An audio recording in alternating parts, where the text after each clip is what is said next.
So this is just a video on how these older Snowbear utility trailer drop down tailgates work.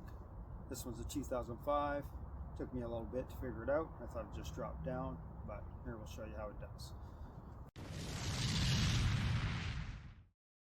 First, there's some pins underneath like this on the bottom.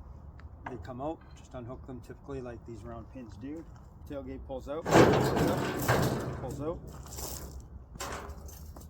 It's a little bit of extra work, but you got to flip it over, pop it back in.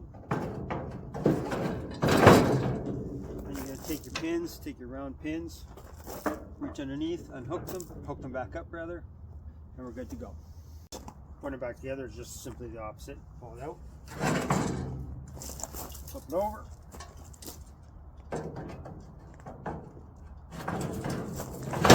put it back in, put your clips back on, don't want it popping out.